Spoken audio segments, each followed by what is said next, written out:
એકવાર અમારા વાત છે ઘણા વર્ષ પહેલાની, વ્રજમાં જવાનો કાર્યક્રમ નક્કી થયો અને ટ્રેનમાં લગભગ 7-8 બોગી સ્પેશિયલ ટ્રેન કરી હતી. 8 બોગી, 8 બોગીમાં વૈષ્ણવ અને બધા વ્રજ માટે નીકળ્યા.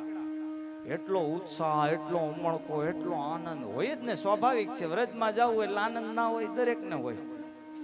એવા ઉછળે, એવા હરખાય, એવી તૈયારીઓ બધાએ કરી. વ્રજમાં જવું છે, વ્રજમાં જવું છે.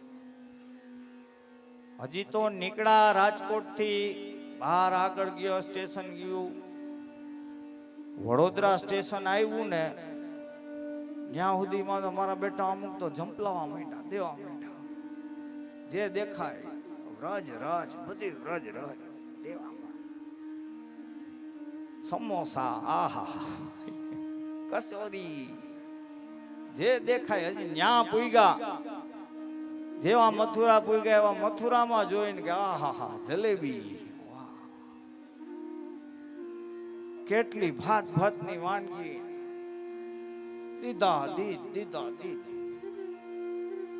પેલો દી હજી તો પૂગ્યા ને કીધું કે બધા પોતપોતાના મુકામમાં જાઓ, જઈને ફ્રેશ થાવ. ફ્રેશ થઈ અને યમુના પૂજન માટે આપણે અહીંયા આ જગ્યાએ આટલા વાગે ભેગું થવાનું છે. 30% ઓછા, સીધા 30% ઓછા. થાકી રહ્યા હતા, અમુક તો એટલું ખાઈ રહ્યા હતા, તકલીફ થઈ ગઈ. પછી પૂગી ના આવી ગયા, ત્યાં પૂજનનો ક્રમ થઈ ગયો. બીજા બધાએ લાભ લઈ લીધો આનંદથી. પાછા મુકામ પર પહોંચી ગયા, બીજા સ્થળે જવાનું હતું. તો ઓલા 30% રહી ગયા હતા ને એ પાછા એવા, લે અમે રહી ગયા, હવે જઈ આવ્યા.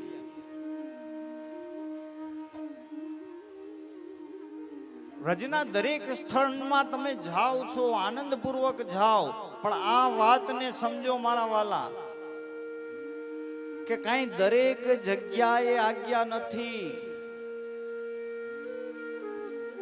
મથુરામાં પણ ઘાટ ઉપર કેવલ 2 જ જગ્યાએની આજ્ઞા છે, એ પણ શ્રી ગુસાઈજીના સમયથી. ત્યાંથી જ કેવલ સામગ્રી પધરાવાય છે અને શ્રી યમુનાજીને ભોગ ધરાય છે. અને યમુનાજી પછવાડે વૈષ્ણવો એ ગણિકા લે છે. અને એ જ રીતના ગિરિરાજજીમાં પણ જતીપુરાની અંદર ગિરિરાજજીની સન્મુખમાં ત્યાં પણ એ જ રીતના આજ્ઞાવાળા જે અપ્રસવાળા છે ત્યાંથી જ કેવલ સામગ્રી પધરાવાય છે અને એક શ્રી ગિરિરાજજીને ભોગ ધરાવાય છે. અને ગિરિરાજજી પછવાડે વૈષ્ણવો એ કણિકા લે છે.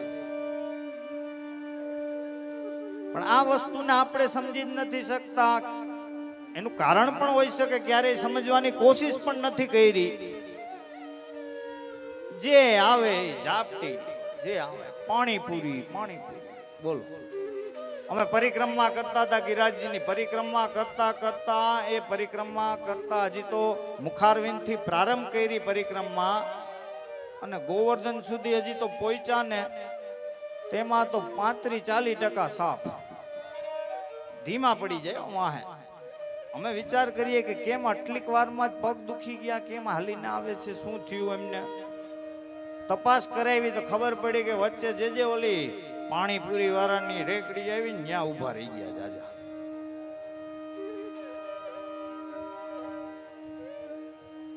પાણીપુરી નું નામ આવે ને કેવા મલકાઓ છું એમને. મારા વાલા, કહેવાનું તાત્પર્ય એક કેવલ સમજો કે વ્રજમાં આપણે જઈએ છીએ તો વ્રજના ભાવને સમજવાની કોશિશ કરો. ભગવદ પ્રસાદને કેમ ગ્રહણ કરીએ છીએ તો એ ભાવને સમજવાની કોશિશ કરો કે આપણી અંદર સાત્વિકતા આવે, આપણી અંદર ભાવ દ્રઢ થાય. એના માટે ભગવદ મહાપ્રસાદને આપણે ગ્રહણ કરીએ છીએ. કે એ લીલાસ્થલીમાં આપણે ગયા છીએ તો કમસે કમ ત્યાં આપણો તામસ ભાવ ના થાય, ત્યાં આપણી અંદર સાત્વિકતા આવે, આપણા હૃદયમાં સાત્વિક વિચારો આવે. આપણા હૃદયમાં ભગવદ લીલાનું ચિંતન થાય અને એ લીલા સ્થલીઓમાં ભાવન કરતા કરતા એક એક સ્થાનનો આનંદ લેતા જઈએ અને એમ એ વ્રજ રજમાં લોટીએ અને આનંદ કરીએ અને વ્રજના ભાવને સમજીએ, ત્યારે મારા વાલા એ વ્રજ કર્યું સાર્થક થાય, ત્યારે મારા વાલા એ વ્રજ યાત્રા કરી સાર્થક થાય. પણ બસ એક સ્થાન જોવાના, જેમ પિકનિકમાં જોવા ગયા હતા કે આગ્રા ગયા હતા, તાજમહેલ જોઈ આવ્યા, દિલ્હી ગયા હતા, કુતુબ મિનાર જોઈ આવ્યા, ફલાણી જગ્યાએ ગયા હતા, ફલાણું જોઈ આવ્યા, એમ નહીં. આ આપણે પિકનિક કરવા નથી જતા, આપણા ભાવ નિધિની વૃદ્ધિ કરવા આપણે જઈએ છીએ. તો કમસે કમ આપણે એ સમજવાનું છે, એ વ્રજના મહાત્મ્યને સમજવા માટે, એ વ્રજભૂમિના મહાત્મ્યને સમજવા માટે જ આ 4 દિવસ આ હળવદના આંગણે ખૂબ જ રસપૂર્વક ભગવદ રસની ચર્ચા આપણે કરશું. અને શ્રી ગિરિરાજ ગુણગાન કથામૃતની અંદર એ વ્રજના એ લીલા સ્થળીઓને આપણે આ 4 દિવસમાં જેટલા પણ લઈ શકીએ એ રીતના આપણે કોશિશ કરશું. અને શ્રી ગિરિરાજજીના સ્વરૂપને, શ્રી ગોવર્ધન ધરણ પ્રભુના સ્વરૂપને આપણે સમજવાની કોશિશ કરીએ. એ ભાવને આપણામાંથી ઘણા વૈષ્ણવો એવા છે જે નિત્ય નિયમમાં શ્રી ગિરિરાજજીની સ્તુતિ કરે છે, ગિરિરાજ ધાર્યાષ્ટકમનો પાઠ કરે છે. એવા અનેક વૈષ્ણવો છે કે નિત્ય નિયમમાં. મારા વાલા, શ્રી ગિરિરાજજીની કૃપાથી જ પ્રભુ આપણી સેવાને અંગીકાર કરે છે. આ વાતને આપણે યાદ રાખવાની છે. તો એ શ્રી ગિરિરાજજીના સ્વરૂપને આપણે જાણશું, ત્યારે જ એ ભાવને આપણે કંઈક અંશે સમજી શકશું. મારા વાલા, આ ભક્તિ માર્ગની અંદર આપણને પ્રવેશ મળ્યો છે શ્રી મહાપ્રભુજીની કૃપાથી. આ વાતને આપણે સમજીએ. જો જ્ઞાન માર્ગ, કર્મ માર્ગ અને ભક્તિ માર્ગ, એમાં ભક્તિ માર્ગ શ્રી મહાપ્રભુજીની કૃપાથી આપણને મળ્યો છે. તો કમસે કમ આપણું વૈષ્ણવીય જીવન કેવું હોવું જોઈએ એનો વિચાર સહેજ માત્ર પણ આપણે કરવો જોઈએ. એક સુંદર મજાનો આંબાનો બગીચો, એ બગીચાની અંદર અનેક પ્રકારના સુંદર સુંદર આંબાના ઝાડ, અલગ અલગ પ્રકારના, કોઈ આફૂસ આંબાનું ઝાડ, કોઈ કેસરનું, કોઈ રત્નાગીરીનું, એવું સુંદર સુંદર મજાના એવા ફળ એમાં, અને એવું સુંદર વૃક્ષોનો એ બગીચો. એ બગીચાની અંદર એક માળી ખૂબ જ સાવધાની પૂર્વક એક એક વૃક્ષનું, એક એક ઝાડનું, એક એક ફળનું ધ્યાન રાખે, એની કાળજી રાખે, એને ટાઈમ ટુ ટાઈમ પાણી આપે, એને સમયે સમયે દવા છાંટે, એની કોઈ કલમ ખરાબ થઈ ગઈ હોય તો એને કાપી નાખે, એની માવજત કરે, એનું ધ્યાન રાખે. એવામાં એક માણસ ત્યાં આવ્યો, ત્યાંથી પસાર થતા થતા જોયું કે માળી એટલા ચિત્તથી, એક એક ચિત્ત પોરવીને પોતાનું કામ કરે છે, એટલો શાંતિથી. એને બહુ આનંદ થયો. એને જિજ્ઞાસા જાગી કે આ કરે છે શું. એને જોયું કે માળી તો એટલું ધ્યાન રાખે છે, પાણી આપે છે, ખાતર નાખે છે, દવા છાંટે છે.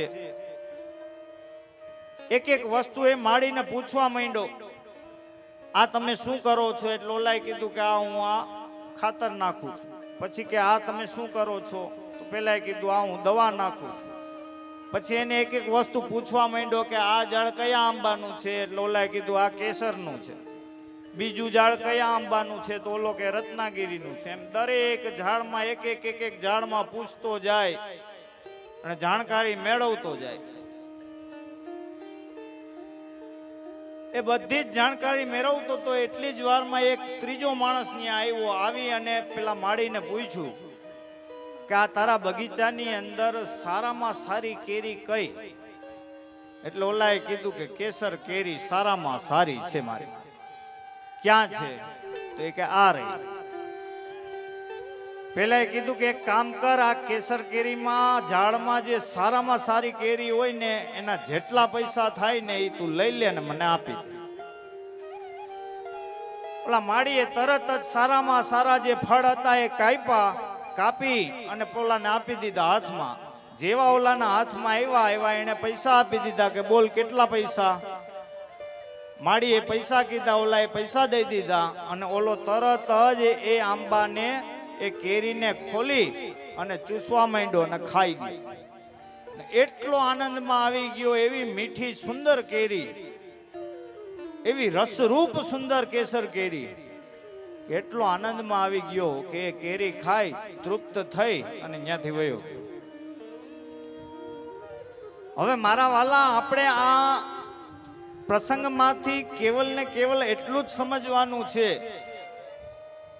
કે એ માળી છે એ કર્મ માર્ગી છે, એનું કર્મ કરે છે.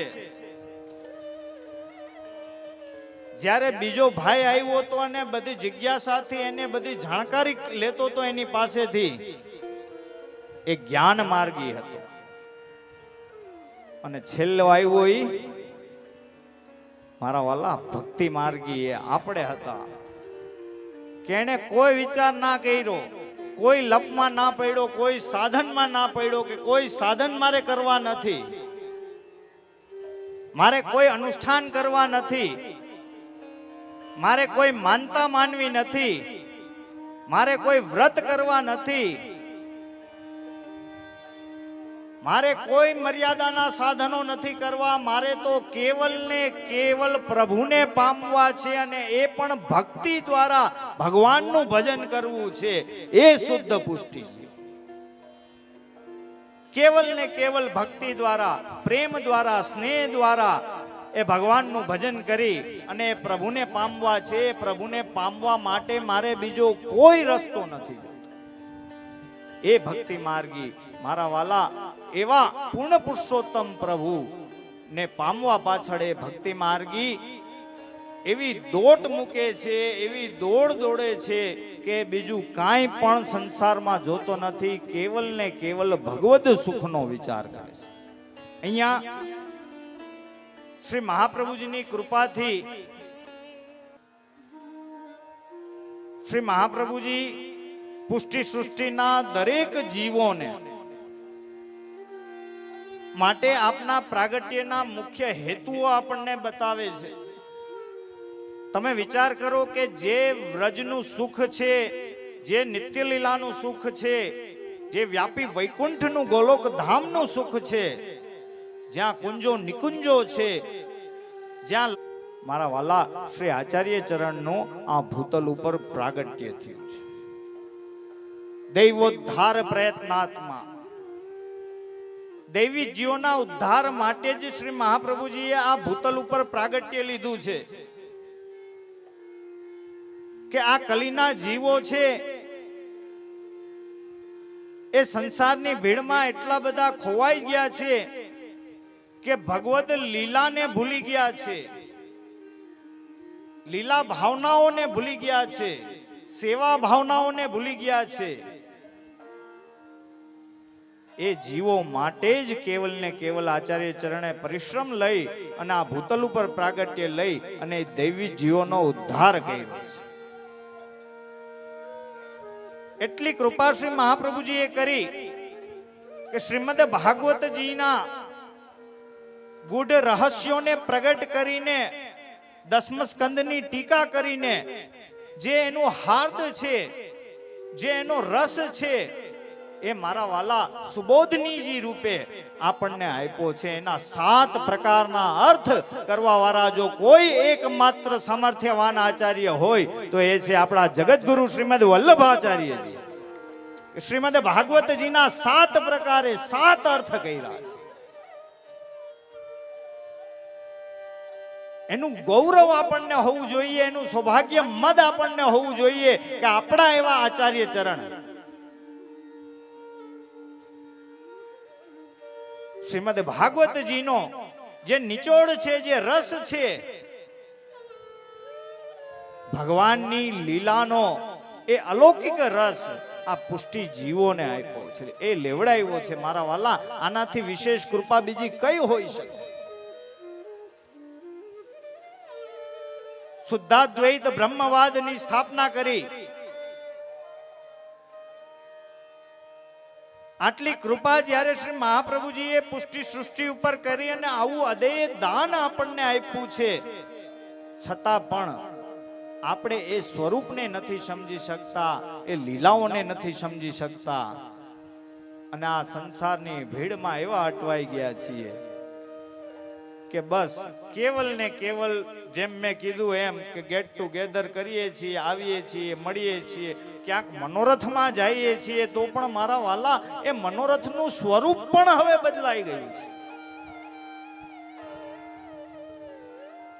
આપણે ત્યાં સુધી પરિસ્થિતિ એટલી ખરાબ કરી નાખી છે કે આજે મનોરથના સ્વરૂપને પણ આપણે પાર્ટીનું રૂપ આપી દીધું.